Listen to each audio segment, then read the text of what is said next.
Thank you out there, radio listeners. This is the Quality Living Show. I am Amanda Whittemore, and we are here to talk about quality living and peaceful support.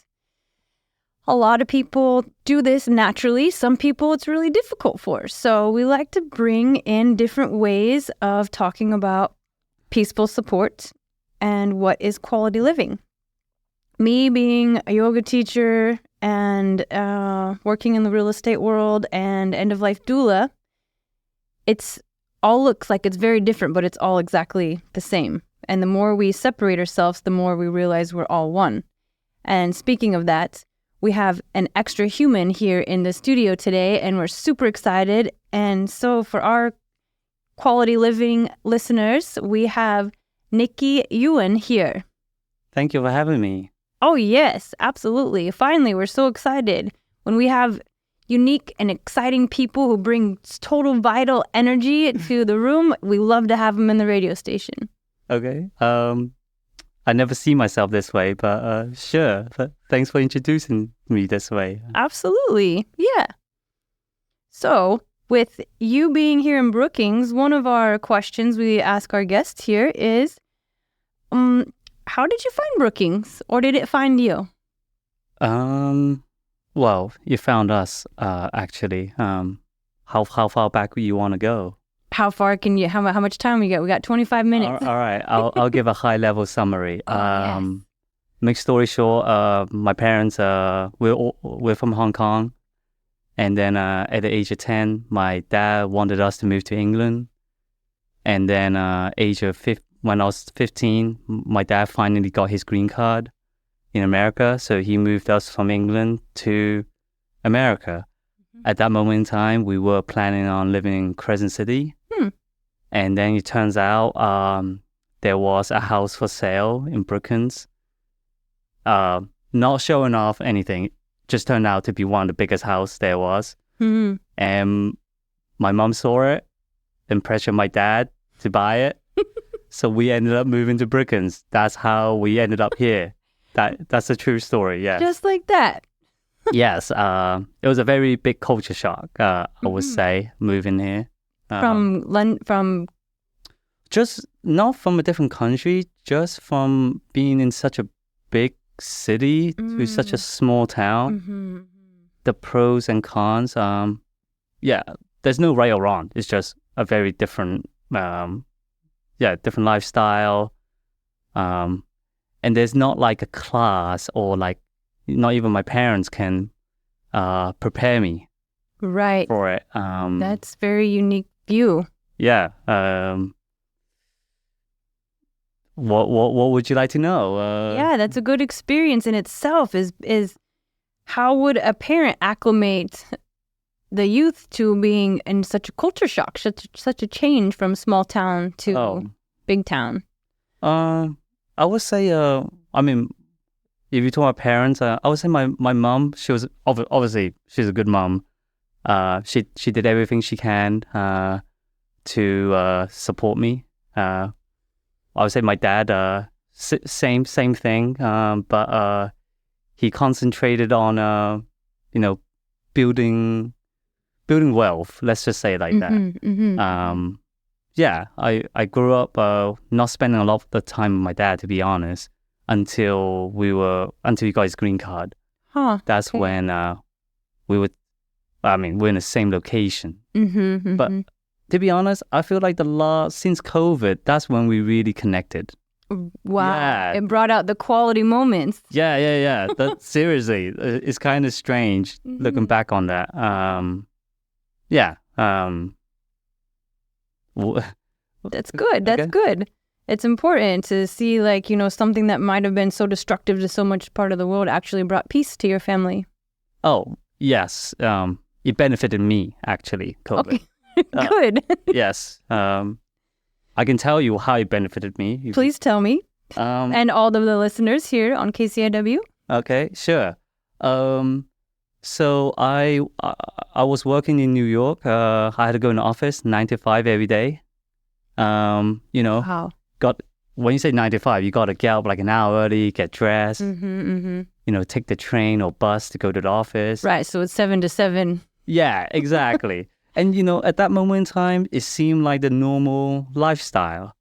Well, COVID happened. So it happened literally on the day of they announced the lockdown. I was joining the new company.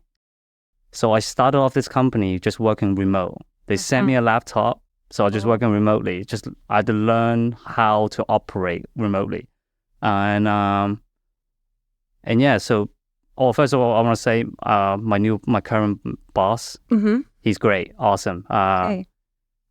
My old job, I had nothing to compare with. He was fine too, but he was never on me. He never cared about what I did as long as I just did the tickets, and he was happy. Yeah, right. You take care of the thing he needed you to do. Yeah, but this boss, my current boss, he likes to get personal, get to know you. And yeah, so like I said, COVID happened. I get to work remotely. So ever since currently right now, I work strictly remotely. I don't have to go to the office. You got alleviated. Yeah, so that's what I mean benefited me. Yes, yeah. Very good. Okay. Good. Here on the Quality Living Show, we ask, the words for the name of the show comes from a really sacred place, from living. So when you hear that word, living, what does that bring to you, to your thoughts? Freedom. Oh, yeah. Yeah. Well, for me, I don't want to be bothered too much living. And basically do what you want, but in a controlled way. Yes. Yes. Not harming anyone, and ultimately feel good. Just That's good. And there's a lot of different ways to feel good. There is. Huge variety. For example, going to the gym. Perfect. And keeping yourself busy. That's a way to quality living, I say. Reps Gym is how we interacted with each other, and it's a super special gift to see other like-minded people who are willing to do something for themselves, and when they do them for themselves, it actually has a ripple effect to the community. I want to say, Reps is actually a very good place. They take fitness to like above and beyond for sure. Yes. I want to tell everyone this. Reps is one of the gym where there's a lot of strong people in there compared to the average gym. Right. Very dedicated people who goes in there. Completely devoted, and they are doing it. Yep. Yes. Educated too. Like they have to be super educated to be able to learn the practice that they have. Yeah, I agree with that, but personally, with gym, I take a step back now. I don't. All right. I don't go as so intense, personally, just to maintain. Right. Yeah. But yeah, there's some very dedicated people in there for sure. It's encouraging. It makes me think I should be in there more when I see their energy. Fitness, I'd like to just try different things now at this point. Like, good. For example, yoga. I took your class. Dancing. Snowboarding. Just different ways of moving. Even for example, I take it like some time cleaning the entire house. That's my cardio. Yes, it is, especially when you get going. It's so good. There is cardio and movement and cleanliness. Like the cleanliness to me, when I think of quality, well, I'll ask you first. What do you hear when you think of the word quality? Definitely not quantity. Right. Never really had anyone ask me that. Quality. I guess just doing things right the first time. If you wanna. Oh. right? Yeah. That is yeah. But no, that's about it. Yeah. I hear with that response, and it's so good because every person has a completely unique, different response. What's your response? I haven't given one yet. However, with you, when I hear you say your response, like doing it right the first time, to me, that encompasses everything you've ever learned. And the being present in the moment and having the quality attention to what you're doing to really give it that life force. Okay. Yeah. It's a work. It's a lot of work. I think quality is sacred and it's special to each person, and there isn't really a wrong or a right answer. I think it's just something that we earn. Well, okay. When you say quality, there's a lot of different factors. Right. For example, a quality piece of furniture It's different. than a quality person. Right. Because when I say quality furniture, what goes in your mind? Oh, if you could say clean, I would say a human could have those qualities too. And if you would say made well, that would mean they take care of themselves. I think that would work for furniture and people. Okay, my mind was quality furniture would last very long. So would a human. Maybe, no? Well, Maybe emotionally would be different than physically or mentally. in my mind, a quality person would be, hey, he or she has a lot of good feature. Doesn't mean he or she will live very long. Right. But but like a non-living thing, like a furniture, someone may have taken the time to like really put that extra screw in, Right. to make that furniture really solid. Anyway, yeah. Yeah. And okay, so to last longer instead of aesthetically. Aesthetic needs to be there too. Okay. Yeah, for sure. For sure. Okay. Right. That's a huge part. That's good. I like it. With quality living, when we add all those moments together, we add the design of living, and a good way to keep living is to add quality elements. Okay. And to be able to have a moment to actually add value to that. It's, to me, what I've learned in life, sure, we could have 5 minutes or 1 minute, you pass by somebody, you say hi, maybe there's kinetic energy or maybe there's magnetic energy or there's something that says, wow, this is a special, there's like something different about this human that stands out more than other humans. But you haven't had the quality moment to interact with that person or learn who they are or what they did. Okay. Well, okay. So when you mentioned quality element, instantly came to my mind was, have you heard of saying like you are who you are with your 5 friends? Like No. You're the average of your 5 friends. Okay, I usually don't believe in that. Okay. Or like when you grew up, your friends, your parents like would tell you. Oh yes, you are who you're surrounding with. Yeah. Yes. Yeah, something like that. I didn't really believe in anything like that as I was growing up. Me either. I was like, this is a bunch of nonsense. And then, I would say when I went to college, my last year, I realized that is true. It's so true. It's by default. Yeah, I would say my close friends I have, I learned a lot from them. Like, and we had to earn each other's respect to be each other's, like in that mutual group. As far as the quality about them is, they're all good person, of course. They are disciplined. Oh.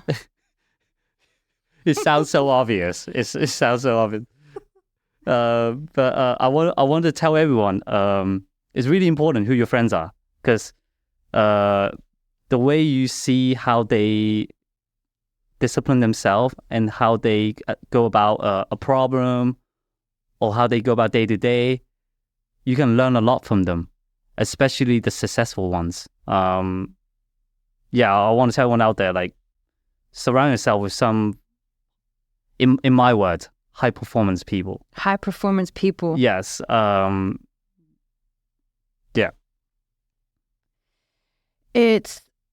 I appreciate this because, it's something that we think about when we're younger and we think about maybe here and there again in our lifetime, but it's something I work on all the time. I don't know how many of us out there, listening to the Quality Living Show right now, pay attention to who's around us, because it creates our image, it creates our character, it creates our energy. It either takes or gives. The symbiosis, the symbiotic ones, those are the ones we aim for, that I aim for. Like you said, people who are high performance and that are really doing things in their life. Yeah.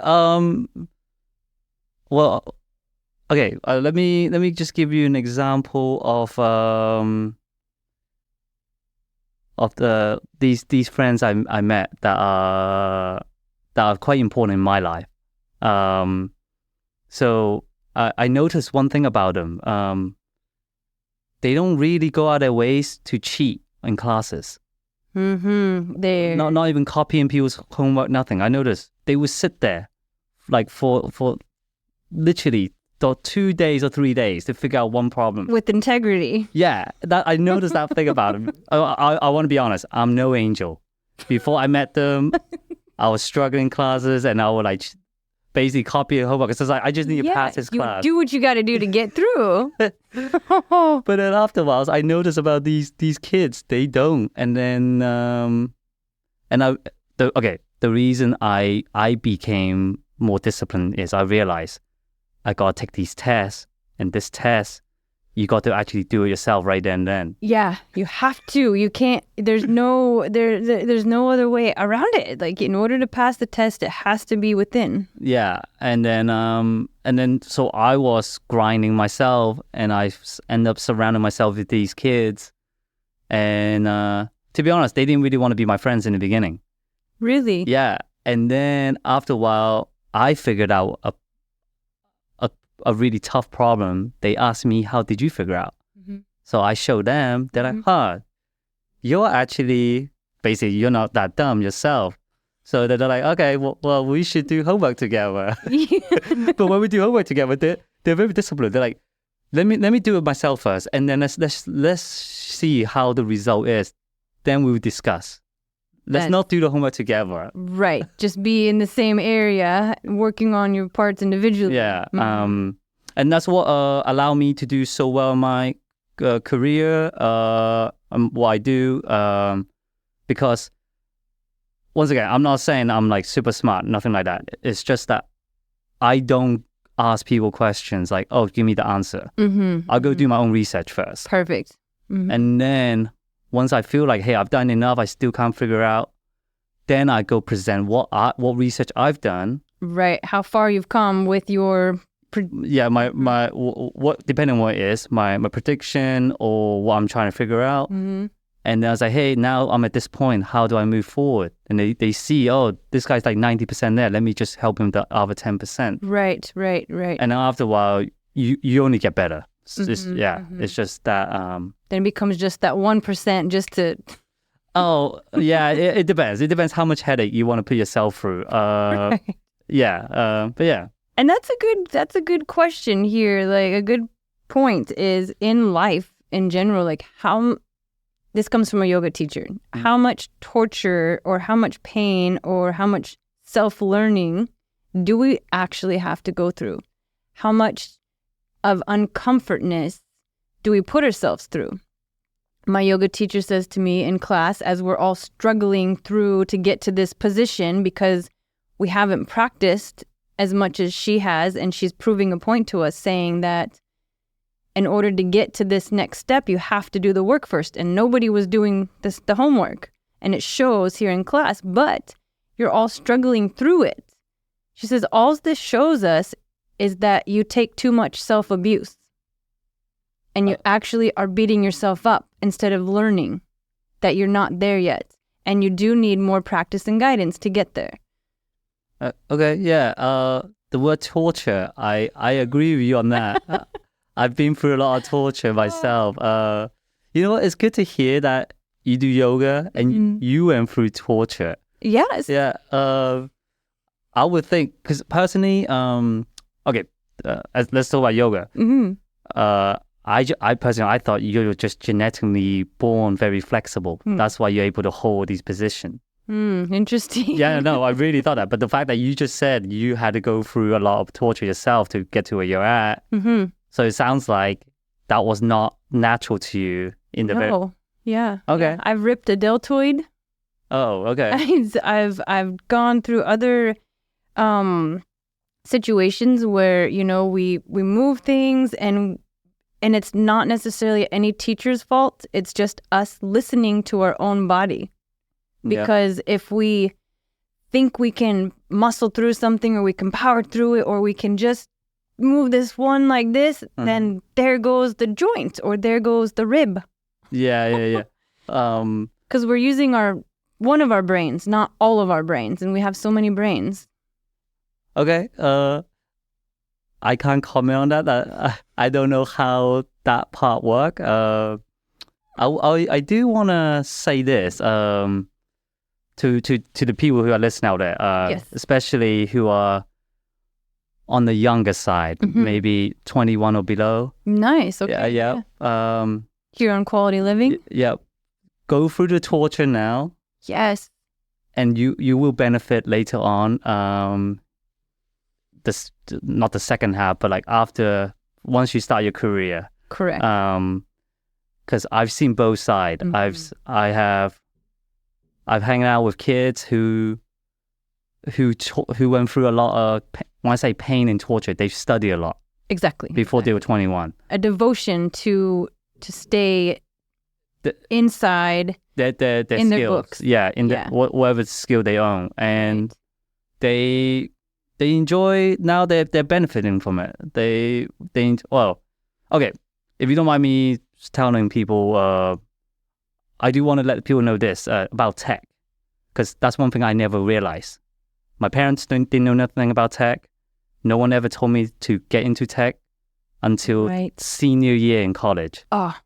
Because I believe we have 5 minutes left, and I want to just give it to us. Yeah, I want everyone benefit from this. So basically, last year in college, I was a physics major, and I realized I would spend like weeks doing one question, and then it's like quantum mechanics. At the end of the day, it's all probability. Correct. There's no finite. There's not a static answer. There's no finite. So that got kind of boring. The reason I was a physics major is because I really wanted to understand how the world works. Well, I met this kid. He was a PhD in computer science. He was from Iran, and in Iran, there's a national test where like all the kids has to take it, and then that's how they know how good they are. So the universities here can pick them or do accept them. Wow. Yeah. He was ranked number 5 in the whole country. This guy. And in a nutshell, there's only like a handful of people can do what he does. So he's working on cutting edge stuff. But my point is, I met him. He told me, Nicky, don't waste your time doing all this. Just learn computer science, take a couple classes, you'll be good. I was like, okay, what classes are they? Yeah. He told me these 3 classes. I just want to present to people the route someone told me. Okay. So I want to tell everyone else. Yes. Maybe they would take the same route and get the same benefit. That's all. Right. This is not the only way to go about life. I want to say all the quality of life, like quality living in this show. Right. He told me to take data structure, computer architecture, and system programming. Okay. And I did take them. And those, in a nutshell, you're not supposed to take those classes if you never did anything like this. But I did take them in my last year in college, and I had to take them to graduate. Correct. I took them as elective. Okay. Normally, you take elective as like fun classes. But you went the smart route. Well, yeah. Not the smart. I was just told, and I was stuck. Okay. That's why I meant earlier, I was really struggling. Those are the kids I met in these classes. Okay. And because we're moving the world with tech. Mm-hmm. So you have to know these things. If you, not saying that's the only way to get a good job, but that is the easiest way to get a good job. Like the fundamentals. Yes. Yeah, exactly. Uh-huh. But from there, you can go on to a bunch of different things like data scientist, like an AI engineer, like a full stack engineer. Right. You can go kind of crazy. But my point is, once you own those skills, big company will hire you to just do the work, to get the work done. And I want to be honest with you, you only work like 1 or 2 hours a day. Yeah, and that is just genius. Because like I said, no, my parents didn't know about this, and I think majority of people don't know about this. Big tech like Google, Facebook, they're just printing money because that's one thing about these companies. They've dominated the market. Correct. And they just want to own that market share. So they're willing to pay money to the brightest young kids. Come in, you don't have to work so hard. Just keep the system up and running, and just make a couple new features. Yeah. I did not get that in Brookings Harbor High School. I'm sorry, and I want everyone in Brookings to know about this, so they will go out their way, take these 3 classes, or go to college, go be computer science major, come out and just have a quality living, work an hour or 2 a day, and maybe work remotely and go and travel around the world wherever you like. That's actually the main reason I came on the show. I really want to spread out to all the kids. Yes. Living. Yeah. Will you say to them the 3 classes again? It was data structure, computer architecture, and system programming. Right. You can take those classes, but there's a bunch of different languages. Okay. I recommend Python. Okay. Correct. Yeah. Yeah. It's just you don't have to do a bunch of syntax. Mm-hmm.